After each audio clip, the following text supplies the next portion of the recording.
அனைவருக்கும் வணக்கம். இப்போ தான் சமீபத்தில் பாலிமர் நியூஸ் பார்த்தேன். நான் இது வரைக்கும் என்னுடைய ஓன் வாய்ஸில் பேசுகிறது கிடையாது. இப்போ பேச வேண்டிய சூழ்நிலைங்கிறதால நான் பேசுகிறேன். என்னென்னு கேட்டிங்கன்னா, இன்றைய கால இளைஞர்கள் ரொம்ப கெட்டு போயிடுறாங்க.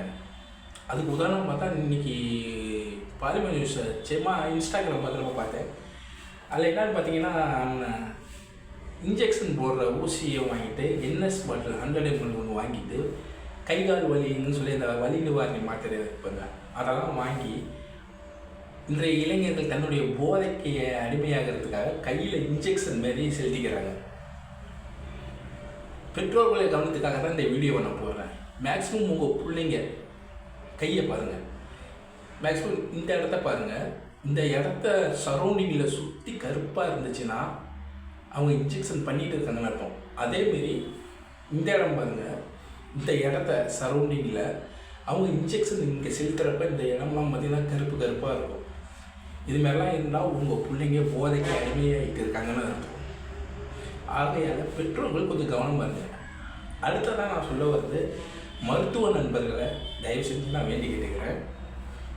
ஒரு 18 இருந்து 30 வயசு அதுக்குள்ளே என்எஸ் பாட்டில் கொடுங்க, சிரஞ்சி கேளுங்க அப்படின்னு டாக்டர் ப்ரிஸ்கிரிப்ஷன் இல்லாமல் கேட்டால் தயவு செஞ்சு கொடுக்காதீங்க.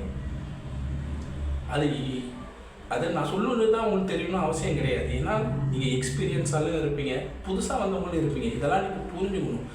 ஏன்னா நம்மளால் மற்றவங்க கெட்டு போகக்கூடாதுன்னு என்றைக்குமே நம்ம நினைக்கணும். நம்ம கொடுக்குற மருந்தால் மற்றவங்க வாழ்கிறாங்க, கெட்டாங்கன்னு இருக்கக்கூடாது.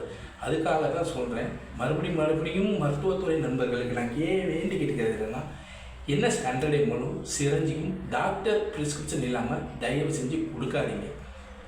அவங்க எப்படி இதெல்லாம் செலுத்திக்கிறாங்க அப்படின்னு உங்களுக்கு ஒரு கேள்வி இருக்கலாம்.